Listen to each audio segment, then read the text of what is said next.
안녕하세요. 안녕하세요. 반갑습니다. 반갑습니다. 사랑합니다. 사랑합니다. 8월 마지막 주입니다. 이제 9월 되면 느낌상 여름 다가고 가을이구나라는 느낌이 올 것 같긴 한데 벌써 날씨가 이제 뭐 장마라고 해야 될지도 좀 모르겠어요. 여름은 간 것 같다는 느낌이 좀 많이 들기도 합니다.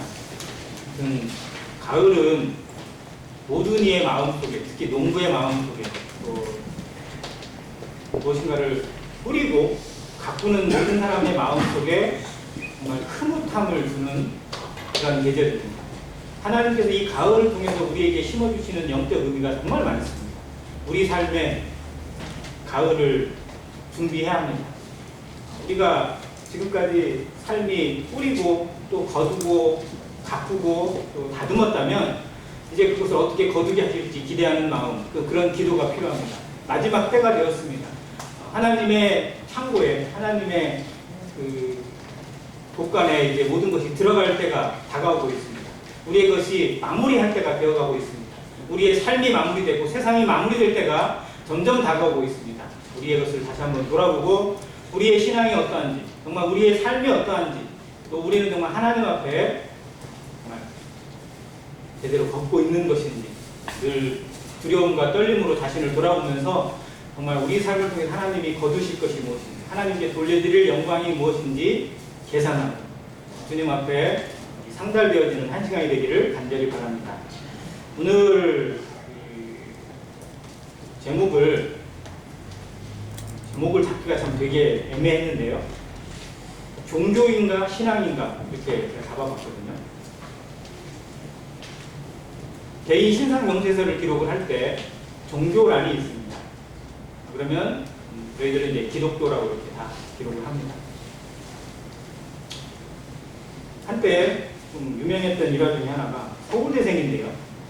서울대생이 자기 신상 명세서를 이렇게 SNS에 오픈을 했어요. 거기에 뭐라고 써놨냐면 종교란에는 아무것도 안 써놨고요.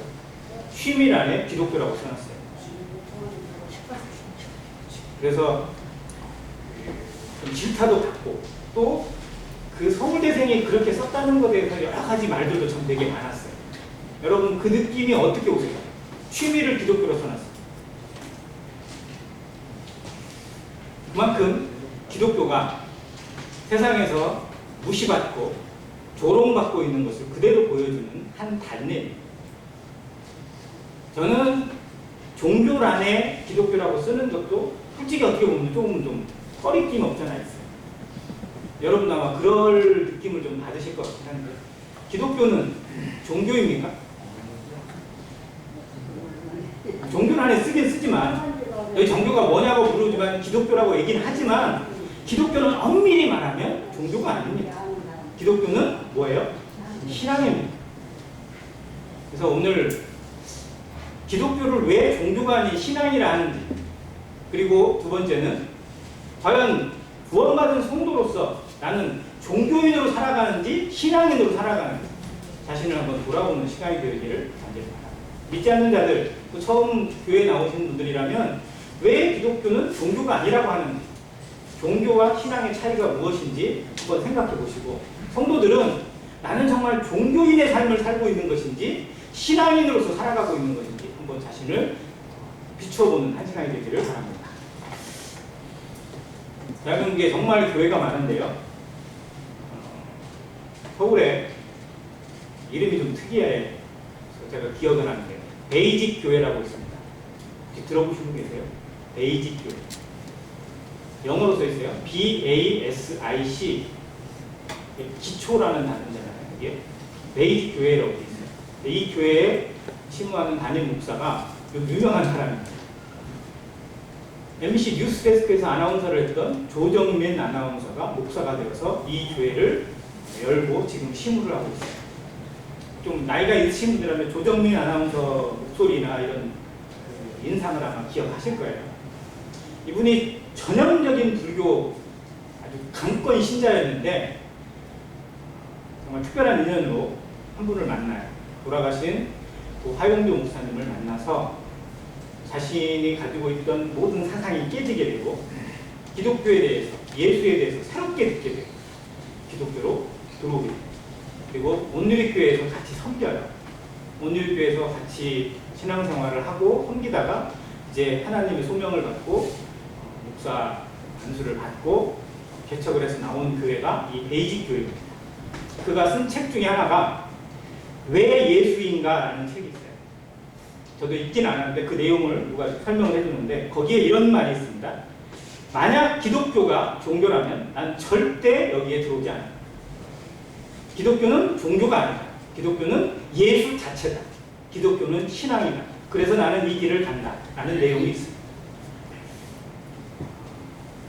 이 사람의 말 외에도 기독교가 그냥 사람들이 믿고 따르는 하나의 종교 단체가 아니라 정말 하나님이 나를 부르시고 하나님이 나에게 임재하셔서 나를 이끌어 주시는 신앙이어야만 한다는 그 논리는 전 세계에 너무나 많습니다. 증인들은 차고 넘칩니다.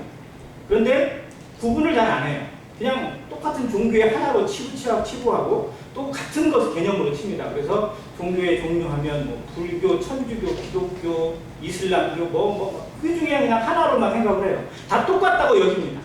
그러나 기독교는 분명히 다르다는 것을 우리는 알고 가야 합니다. 믿는 자는 이것이 왜 다른지, 무엇과 얼마나 다른지, 왜 우리가 기독교를 전하고 왜 예수 그리스도를 전하는지는 내 안에서 확신이 있어야 됩니다. 그리고 이것만큼은 보여줘야 돼요. 자, 가장 기본적으로 들어갈게요. 왜 기독교라고 부르죠?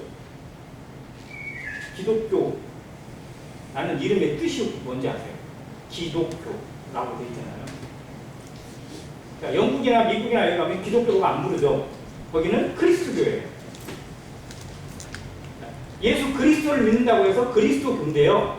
중국으로 넘어갔어요. 중국에서 한자로 그리스도를 발음을 해야 되는데, 기록을 해야 되는데 한자 음에서 그리스도라는 단어가 안 나와요. 그래서 한자 음으로 찾다 보니까 기독이라는 단어를 찾아냈어요. 그래서 우리한테 전래될 때 기독교라고 전래가 됐습니다. 우리가 이렇게 부를 뿐이에요. 정말 이름은 뭐예요? 그리스도교예요. 그리스도를 믿는 거고 그리스도를 섬기는 것입니다. 그런 의미는 저희가 한번 생각을 하고요. 종교를 단어를 찾아보면 자신이 믿고 따르는 것에 대한 같은 개념을 가진 사람들, 그리고 그들이 믿는 교리에 뭉친 사람들, 뭐 이런 개념으로 써 있어요. 그러니까 신앙이라는 말하고 별로 구분이 잘 안 되는데 종교를 제대로 이해하려면 철학을 알면 됩니다. 철학자들의 말을 살펴보면 종교가 무엇이다라는 걸 조금 짐작할 수 있어요. 그래서 유명한 철학자들의 말을 한번 찾아봤는데 철학하면 제일 유명한 사람이 저는 칸트라고 생각이 되어요. 칸트가 종교란 의지, 곧 실천 이성이 기초를 두고 종교를 이성의 한계 아래에 두어야 한다고 말했어요.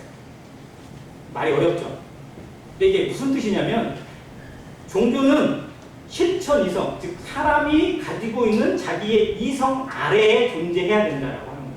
즉 누가 종교를 지배하는 거예요? 사람이 지배하는 거예요. 그러니까 자기의 이성이 그걸 가지고 그걸 지배해서 나가는 것이 종교의 개념이어야 된다고 말하고 있어요. 두 번째 헤겔이 있는데 헤겔은 종교의 자리가 지성 속에 존재한다고 말했습니다. 즉 종교의 개념은 사람의 머릿속에 있어요. 사람의 마음 속에 담겨 있어야 되고 사람이 지배하고 컨트롤할 수 있는 거라고 말하는 겁니다. 자, 반면에 공산주의의 창시자 칼 막스는 종교는 인간의 발전의 방해물이며 인간은 스스로 자신을 구원해야 한다고 주장했어요. 그래서 공산주의라는 이론을 만들어냈습니다. 자, 이들의 모든 공통점은 종교를 좋게 평가하든 나쁘게 평가하든 다 어디 안에 있냐면 사람의 이성 아래에 있는 거예요. 즉 종교는 누가 관리하는 거예요? 내가 관리하는 거예요. 철학자들의 말입니다. 그리고 누가 만든 거예요? 결국은 사람이 만든 거예요. 자, 그래서 종교를 신앙과 구분을 합니다. 종교는 인본주의예요. 그리고 신앙은 신본주의입니다. 자, 인본주의라는 말은 분명히 잘못된 게 아니에요. 좋은 말이에요. 사람이 근본이다라는 거예요. 그게 나쁜 게 아니잖아요. 철학이 여기서 시작이 됐어요. 자, 그런데 인본주의가 그 사상 자체를 어디에 두냐면 사람이 중심이 되어서 사람 안에 사람을 유익하게 하고 이렇게 하는 것들을 만들어내요. 그게 문학이고 문화이고 예술이고 과학이에요. 철학도 마찬가지예요. 지금 모든 것들이 인간 중심이에요. 인간을 어떻게 보면 좀 더 낫게 하기 위해 인간의 삶을 좀 더 윤활하게 하기 위해서 만들어낸 것들 다 인본주의의 학문이라고 얘기합니다. 그런데 이것을 어디에 두는 게 문제냐면 하나님에 대한 것도 인본주의로 두는 것이 하나님에 대한 접근을 사람 중심으로 접근하는 것이 문제예요. 즉 하나님이 인간을 창조하신 창조주라는 사실이 문제가 되는 게 아니고 하나님과 자기를 같은 레벨에 두는 거예요. 이게 인본주의입니다. 그래서 신이 왜 필요하냐? 사람을 유익하기 위해서 필요한 거예요. 여기 이 개념에서 종교가 나옵니다. 나를 유익하기 위해서 신이 필요해요. 신은 누구냐면 나를 도와주는 존재예요. 내가 못하는 것을 도와주는 존재로 필요한 거예요. 그럼 언제 필요하냐면 어려울 때마다 필요한 거고요. 필요할 때마다 필요한 거예요. 그리고 이제 신을 조금 높게 섬기면 신이 힘이 있으니까 신에게 벌을 받지 않기 위해서 뭘 해야 되는 거예요. 잘못하면 벌을 주고 뭐 하는 그런 존재니까. 그래서 미신, 어떠한 미신이든지 간에 신을 섬기는 데서는 항상 의식이 나와요. 의식. 신에게 갖다 바치는 재물도 있고 뭐 갖다 드리는 것도 있고 우리나라의 샤머니즘에도 마찬가지입니다. 그 신을 노엽게 하면 저주를 받고 진노를 받기 때문에 최대한 정성을 다해서 뭔가를 해야 되는 개념으로 정립이 되는 거예요. 이게 종교입니다. 인본주의. 그런데 그 목적이 뭐냐면 내가 중심이에요. 하나님이 왜 존재하시느냐? 나에게 필요하니까 존재합니다. 왜 예수님을 믿어야 되냐? 나에게 도움이 되니까 믿어야 되는 거예요. 신앙은 반대입니다. 신앙은 내가 누구인지를 깨닫는 데서부터 시작해요. 내가 하나님의 피조물이라는 사실을 믿는 데서부터 신앙은 시작됩니다. 그리고 하나님 앞에 내가 죄인이라는 사실을 인식하는 것부터 신앙이 만들어집니다. 자, 두 번째, 종교는 노력과 행위를 요구하고 신앙은 무엇을 요구하죠? 믿음을 요구합니다. 자, 종교는 자기를 유익하게 하는 그런 기준으로 뭘 만들냐면 규범을 만들어요. 규례를 만들고 법을 만듭니다. 그걸 지키면 복을 받는 거예요.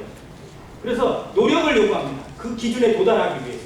그 수준에 나아가기 위해서 뭔가를 막 만들어요. 이게 단계가 있어요. 그래서 어느 정도 단계 되면 어느 수준에 이르는 걸로 추구하고 어느 수준을 넘어서면 이게 흔히 말하는 불교에서 말하는 무슨 정지? 해탈의 정지에 이르렀다고 얘기합니다. 그게 마치 구원인 것처럼 이야기해요. 그 수준에 도달합니다. 그러니까 그러려면 뭐를 해야 돼요? 자기를 정진해야 돼요.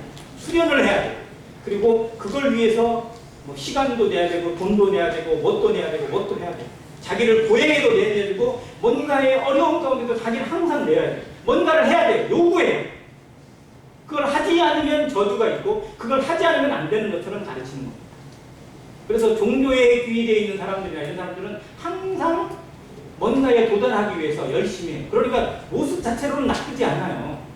열심히 수련하고 기도하고 있고 뭐 이런 사람이 어떻게 보면 죄 짓는 사람보다 훨씬 좋아 보이죠. 그런데 그 목적이 어디 있느냐? 그것이 구원인 것처럼 가르치고 그렇게 해야만 구원받는다고 가르치는 것이 정말 무서운 겁니다.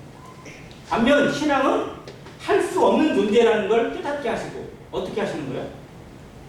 너를 도와주는 분, 너를 이끄시는 분이 누구인지, 왜 하나님이 너에게 이걸 가르치시고 이걸 말씀하시는지를 믿으라는 거예요. 하나님의 손이 있고 하나님의 구원의 줄이 있고 하나님이 내리시는 은혜가 있음을 알게 하시고 그 은혜에 붙잡고 그 은혜를 믿으라는 겁니다. 네가 할 수 있는 것은 그거밖에 없다라는 거예요. 너는 어떠한 것도 너를 바꿀 수 없기 때문에 네가 변화되어지고 네가 구원받을 수 있는 유일한 길은 믿음밖에 없다고 알려주는 겁니다. 은혜가 아니면 안 된다고 알려주는 겁니다. 그런 의미에서 성경은 신앙입니다. 성경은 분명히 법도 기록되어 있고 율법도 있고 규례도 있고 또 지켜야 될 것도 정말 많지만 순서가 달라져 있는 거예요. 그걸 지켜야 구원받는 게 아니고 구원받았기 때문에 구원받고 하나님의 자녀가 되었고 하나님의 것이 되었기 때문에 그걸 지켜가는 것이라고 가르치고 있는 거예요. 목적이 바뀌는 거예요. 이것이 종교와 신앙의 가장 큰 차이점이 하나입니다.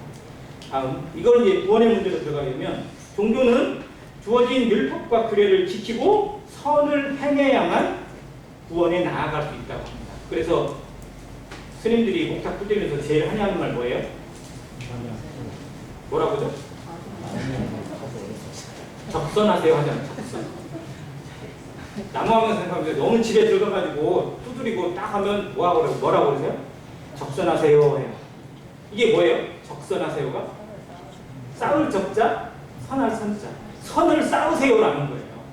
당신이 이 선을 이만큼 쌓아서 나에게 동양을 주고 돈을 주고 쌀을 주고 이렇게 주면 부처님 앞에 선을 이만큼 더 쌓는 거니까 더만큼 더 가까이 갑니다. 그러니까 계단을 밟아 올라가려는 거예요. 어디까지? 구원에까지. 하나님의 영향까지 계단 밟아 올라가라는 것이 종교입니다. 올라가다가 올라갈 수 있어요, 없어요? 가다가 못 가는 거예요. 가다가 지치고 가다가 피곤하고 가다가 넘어지고 가다가 포기해요 그냥. 근데도 그만큼 가면 뭔가 이루었다고 스스로 자부하는 거예요. 그게 마약이에요. 나는 얼마큼 했어. 나는 이만큼 했어. 그래도 나는 여기까지 갔어. 이런 식으로. 그런데 그게 정말 지옥이고 그게 아무 생명과 관계없다면 아무것도 아닌 거잖아요. 그걸 몰라요. 그래서 종교는 마약과 같습니다.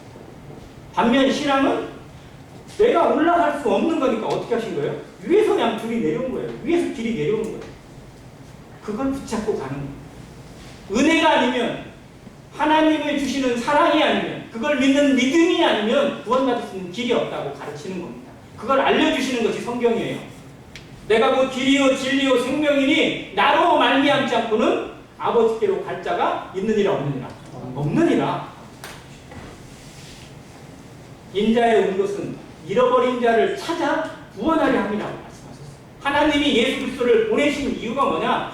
할 수 없는 자들, 하고 싶어도 안 되는 자들, 그 불쌍한 인생을 긍휼히 여기셔서 그를 건지시는 구원의 통로로, 구원의 길로, 구원의 방주로 예수 그리스도를 보내신 겁니다. 그걸 보고, 그걸 듣고 믿으라는 겁니다. 이것이 신앙입니다. 지극히 단순해요. 그런데 종교는 이거를 뭘 해야 되고, 뭐를 또 해야 되고, 뭐 해야 되고, 뭐 해야 되고, 뭐 하다가 안 되면 안 되고, 그러니까 또 뭐 해야 되고, 또 뭐 해야 되고, 계속해서 하라하라. 뭔가를 하는 게 나쁜 건 아니잖아요. 선을 행하는 게 왜 나쁜 거예요? 그건 아니잖아요. 그런데 그 선을 행하는 목적이 뭐냐? 내가 은혜를 받았기 때문에, 하나님을 깨달았기 때문에, 하나님의 자녀가 되었기 때문에 선을 행하고자 하는 마음이 있으면 하나님께 영광을 돌려요. 그런데 내가 나를 바꾸고 내가 나를 구원시키는 조건으로 선을 행하다 보면 이게 뭐예요? 내가 천국 가게 된 건, 내가 구원받은 건 누구 노력이에요? 내 노력인 거예요. 그냥. 그러니까 자랑밖에 없어요. 세상이 자기 자랑이잖아요. 자기가 뭘 했다는 거예요. 다 뭘 했대요. 알고 보면 진짜 한 게 하나도 없는데도. 정말 그러니까 세상이 더럽고 추해지고 아주 그냥 가진 유선과 가진과 썩은 것만 가득하잖아요. 하나님 나라에 용납이 안 되는 것들이에요. 그래서 하나님은 누구도 자랑하지 못하게 해서 오직 은혜로만, 오직 믿음으로만, 오직 예수 그리스도로만 우리를 불러내신 것입니다. 그렇게 가면 자랑할 게 없어요. 실상. 그것이 은혜이고 그것이 신앙이라는 거예요. 아무튼 이 문제가 인류 역사상 지금까지 계속 반복되어 오고 있어요. 근데 확실하게 한번 생각해 보세요. 세상에 종교인이 많을까요? 신앙인이 많을까요? 어느 정도 많을까요? 종교인. 비교도 안 될 만큼. 정말 엄청 안 될 만큼. 자, 그래서 종교는 누가 만든 거예요? 종교는? 사람이 만든 건데요. 사람을 이용해서 실상은 누가 만든 거냐면 사단 마귀가 만들어 놓은 가장 무서운 함정입니다. 저는 그렇게 사단 마귀가 정말 갖은 것을 만들고 갖은 어려움을 만들고 갖은 환난을 만들었어요. 믿지 못하게 하기 위해서. 그래서 황제를 동원해서 죽이기도 했습니다. 황제의 권력을 통해서 군사를 동원해서 그들의 목숨을 빼앗기도 했어요. 그러나 그것으로 막을 수 없었어요. 그래서 동원한 것이 저는 종교라고 했어요. 수많은 종교. 자기가 자기를 바꿀 수 있다는 인간의 교만이에요. 근데 그게 어떻게 생각해보면, 이성적으로 생각해보면 대단히 합리적인 것 같고 대단히 똑똑한 것 같고 대단히 좋은 것 같아요. 거저 받는다고 생각하면 좀 염치도 없잖아요. 안 그래요? 적어도 그래도 나도 뭐 좀 해야지. 이런 마음이죠. 그러니까 종교는 그걸 요구하는 거예요. 너도 은혜 받으려면 이 정도는 해야지. 이 정도는 해야지. 이 정도. 그것이 정말 인간을 갉아먹는 올무가 되었어. 은혜가 은혜되지 못하게 하고 그리스도가 그리스도되지 못하게 만드는 거. 거기에 꼭 나를 집어넣고 내 행위를 집어넣고 내 노력을 집어넣어서 하나님의 은혜를 욕되게 하고 성경을 훼손시키는 일들을 지금까지 하고 있습니다. 그러다가 이제 아주 이상한 걸 계속 만들어졌어요. 뿌리에 뿌리가 내다 보니까 별 이상한 것들이 다 만들어졌어요. 그 중에 뭐 이걸 비판하자는 게 아니고 정말 지금 이제 우리나라도 어찌할 수 없이 이슬람이라고 하는 세계와 계속 맞물려 있습니다.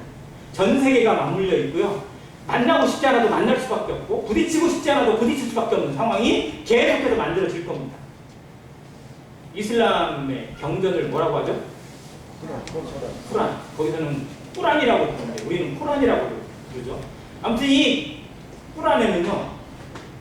마호멧이 뭐 하나님으로부터 천사 가브리엘로부터 이렇게 받은 경전이라고 얘기하는데 정말 말도 안 되는 내용 자체가 도대체 그게 경전에 기록되어 있을까라고 싶을 만큼 정말 말도 안 되는. 그게 특별히 요즘 뭐 탈레반에 의해서 제일 핍박받는 대상이 누구라고 하죠? 여자들이잖아요. 여자들에 대해서 이 꾸란에서 어느 정도로 얘기하고 있는지 한번 검색을 한번 해보세요. 정말 치를 떨어줍니다. 여자를 어떻게 대하고 있는지. 그러니까 이슬람에서 그 이슬람 정통주의라고 하는 사람들이 여자를 사람으로 취급하지 않고 도구로 취급하고 놀이개로 취급하는 것이 어디서 오냐면 이 코란에서부터 와요.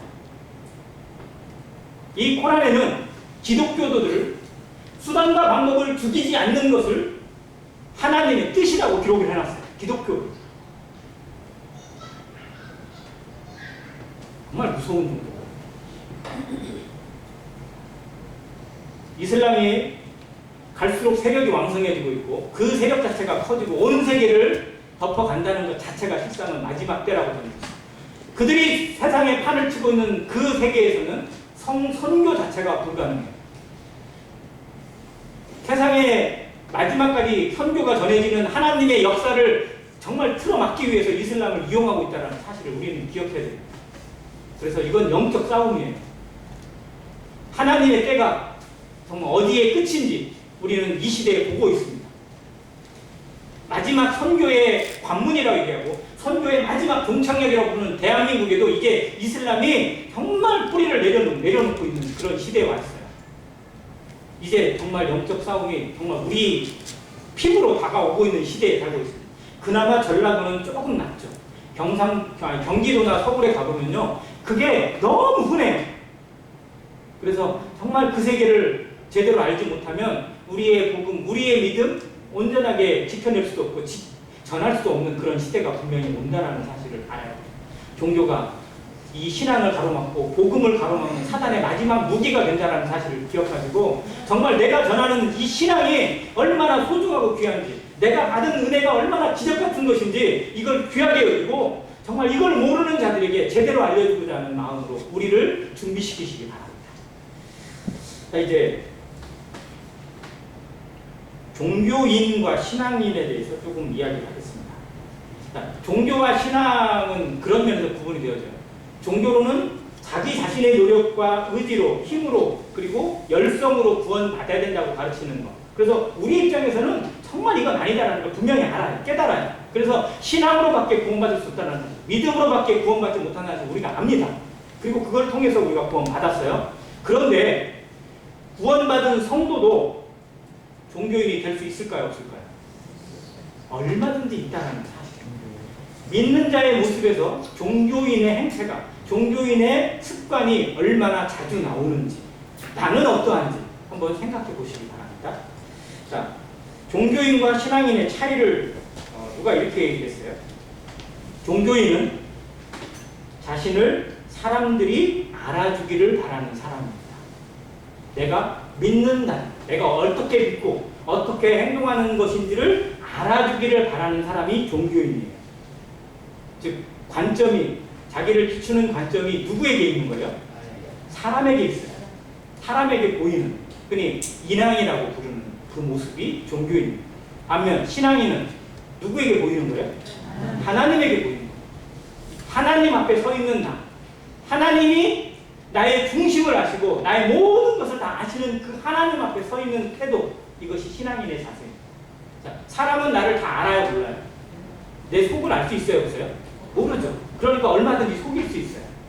그러나 하나님 앞에 서 있는 자세에서는 정직을 취하게 되어 있습니다.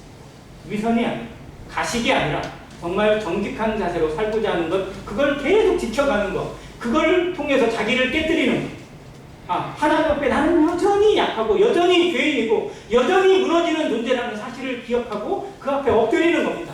고백하고 자백하고 회개하고, 그래서 날마다 중노라고 고백할 수밖에 없는 것, 이것이 신앙인의 자세입니다. 반면 종교인은 뭔가를 하고 나면 자부심이 넘쳐요. 떳떳하고 잘한 것 같고, 그래서 막 나타내고 싶은 마음이 우리에게 끊임없이 일어나요. 즉 우리 안에 언제든지 이 종교인의 유혹이 끊임없이 일어나고 있다는 사실을 알아야 돼요. 종교로 나를 넘어뜨리려고 하는 그 습관이 우리의 육신 가운데 있음을 알아야 됩니다. 그래서 그것을 끌고 하나님 앞으로 나를 끌고 가는 것. 하나님 앞에 서 있는 나, 하나님의 심판대 앞에 서게 될 나를 바라보는 그 자세가 정말 중요하다는 겁니다. 자, 두 번째, 색깔의 차이라고 하는데요. 종교인은 하얗게 보이려고 합니다. 하얗게. 반면 신앙인은 어떻게 보이려고 할까요? 신앙인은 투명하게 보이려고 합니다. 자, 하얗게 보이는 것과 투명한 것의 차이가 어떤지 우리 마음속에서 한번 느끼시길 바랍니다. 포장하게 드러내고 없는 것을 있는 것처럼 감추고 뭔가의 좋은 것으로 덮어 씌우는 것 자체는 누구든지 가능할 수 있어요. 그러나 자신을 없는 것으로 비우는 것은 지극히 어려운 일이에요. 사람 앞에서 사람들과 상대할 때는 항상 자기의 어떤 위치를 찾으려고 해요. 이게 사람의 욕심이고요. 사람의 욕정이에요. 지고 싶지 않은 거예요. 뭔가 얘기하면 자기도 없는데도 불구하고 내세우고 싶은 것이 항상 나타나게 돼요. 그러니까 포장해요. 없는 것도 있는 것처럼 있는 것을 더 과장해서 얘기하게 돼 있습니다. 그러나 자기를 비우기 시작하면, 자기를 투명하게 나타내기 시작하면 점점 자기를 낮춥니다. 하나님 앞에 서 있는 자세를 배우는 것입니다. 신앙인의 자세가 어떠해야 되는지, 우리 안에 나는 어떤 색깔을 가지고 있는지, 나는 날마다 중노라고 고백했던 사도 바울의 고백이 정말 나의 삶에서는 어떻게 비춰지고 있는지 봅시다.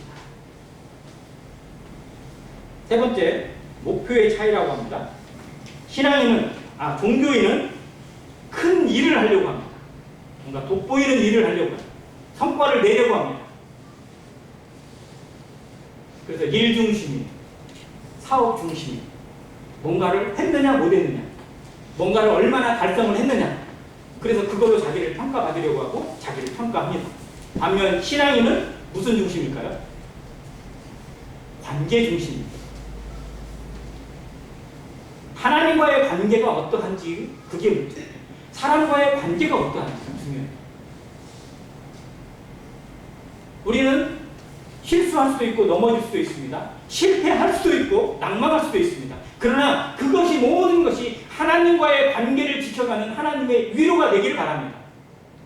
병이 들 수도 있고요. 약해질 수도 있습니다. 어려운 일이 생길 수도 있어요. 믿는 성도라고 병이 안 오거나 암이 안 오거나 죽음이 안 오는 건 결코 아닙니다. 하나님은 그 어떠한 것도 동일하게 허락하세요. 이게 공의 하나님이세요. 그런데 그 모든 것이 하나님과 나의 관계를 형성하기 위한 하나님의 은혜라는 사실을 기억하는 성도는 날마다 감사에 붙여집니다. 어떠한 일을 당해도 낙심하지 않아요. 오히려 그걸 통해서 하나님의 답을 찾고 하나님의 위로를 경험합니다. 사도 바울의 삶을 보세요. 사도 바울은 그렇게 매일 매 순간 복음을 전하기 위해서 수단과 방법을 가리지 않고 장소와 사람들을 가리지 않고 나아가는데 맨날 만나는 걸 핍박이었어요. 반대였어요. 심지어 자기를 죽이려고 하는 시도가 얼마나 많았고, 얼마나 많은 매를 맞았고, 강도를 만나고, 그리고 가난과 핍박과 그 속에서 정말 매일마치 죽음의 고비를 넘기게 했어요. 그런데 왜 하나님이 그렇게 열심히 일하고 열심히 충성하는 사도 바울을 왜 이렇게 어려움을 내주셨어요?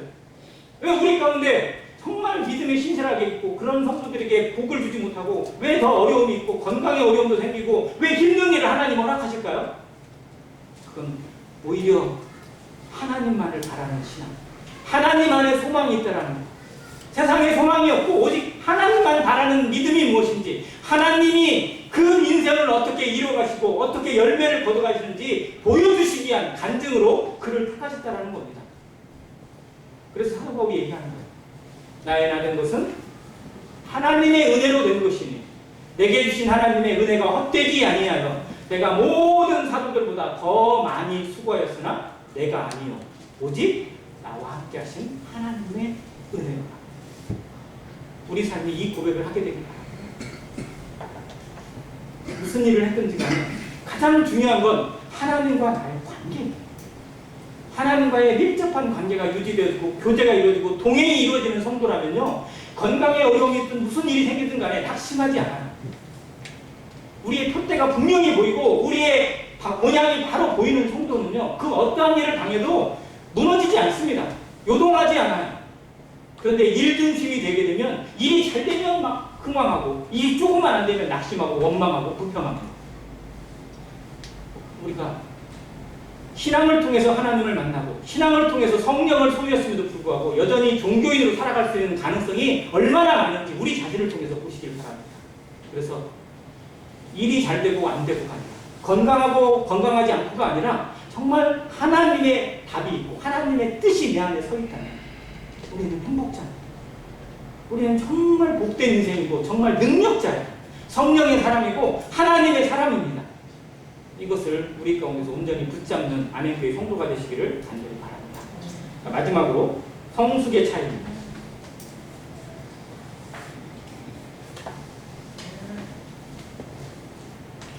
가룟 유다 그리고 바리새인을 생각하면 어떤 느낌이 있으세요? 가룟 유다 그리고 바리새인, 나와 비슷하나요? 종교인은 가룟 유다나 바리새인은 나와 아무 관계가 없다고 느낍니다. 나는 절대 그런 사람하고 같은 부류가 아니라고 여기는 겁니다. 반면 신앙인은 나도 언제든지 가룟 유다처럼 될 수도 있고 바리새인처럼 될 수도 있다고 느낍니다. 베드로하고 가룟 유다가 있어요. 성령을 받기 전 두 사람의 모습에서 차이가 좀 있나요? 제가 보기엔 별 차이가 없어요. 실수하고 뭐 하는 것 자체 보면 별 차이가 없어요. 제자들이 느낄 때도 그랬을 것 같아요. 베드로는 막 자기를 내세우고 싶고 뭐 잘난 척 많이 했지만 따지고 보면 가룟 유다나 베드로나 뭐 거기서 거기였던 것 같아요. 자, 베드로가 예수님 앞에 자기를 막 내세웁니다. 주여, 제가 주를 위해서 이걸 하겠습니다. 제가 목숨을 던지겠습니다. 그랬더니 네가 나를 위해서 죽겠느냐? 내가 너에게 말하노니 오늘 밤 다 울기 전에 네가 어떻게 한다고요? 세 번 나를 부인하리라 라고 얘기했어요. 그랬더니 베드로가 막 뭐라고요? 절대 이럴 일 없습니다. 다 주를 버리더라도 나는 절대 주를 부인하지 않겠습니다 라고 막 맹세를 했어요.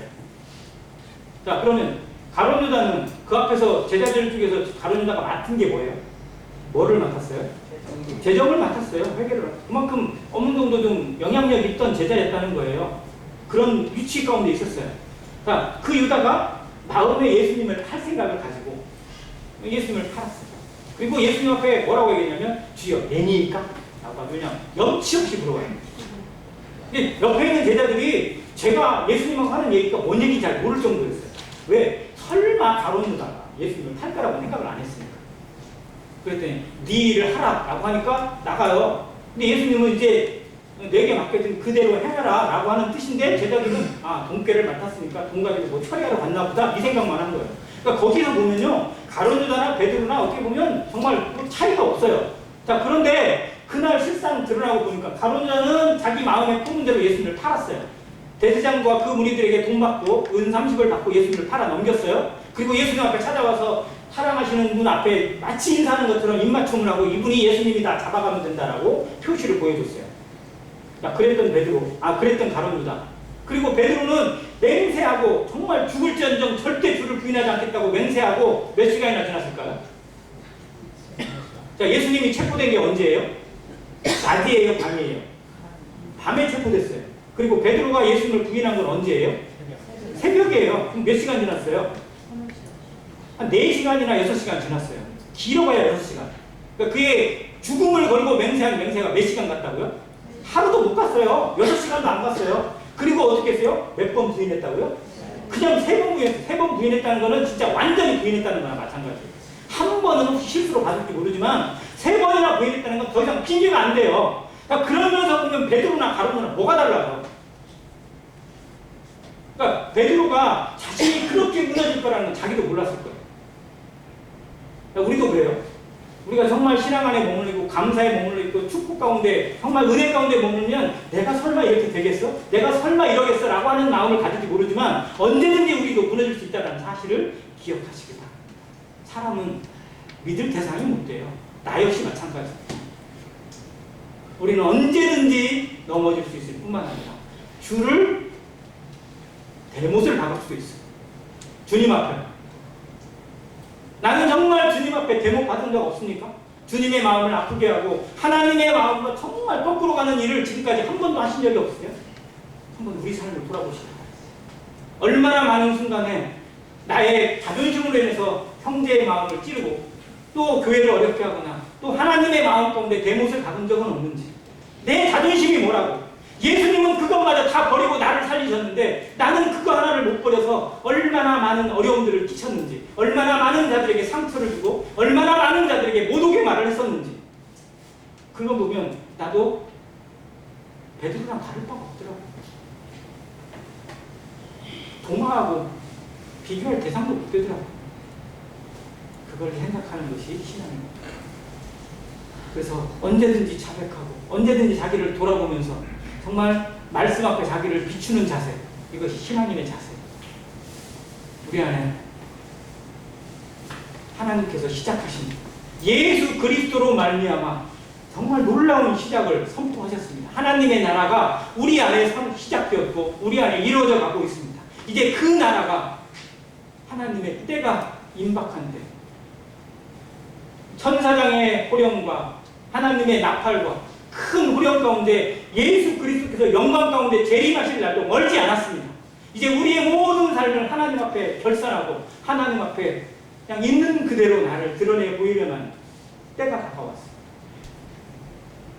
피하고 싶어도 피할 수 없고 거부하고 싶어도 거부할 수 없는 그 때가 다가오고 있습니다.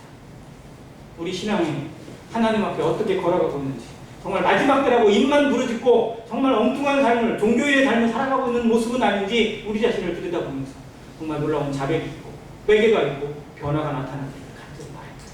하나님의 은혜가 우리 가운데 아직도 임하고 있습니다. 때를 마감하지 않고 오늘도 기회를 주셨습니다. 말씀을 들을 수 있는 기회, 말씀 앞에 순종할 수 있는 기회, 영혼을 찾아갈 수 있는 능력을, 기회를 우리에게 주고 계십니다. 그 기회를 헛되이 보내지 않고 세월을 아끼는 마음, 정말 기회를 사는 심정으로 오늘 하루를 살아가시는 성도, 그리고 오늘 하루가 하나님 앞에 어떠한 삶을 살아요, 하나님과 어떠한 관계를 맺고 하나님 앞에 그 뜻을 어떻게 순종했는지를 중요시하게 해요.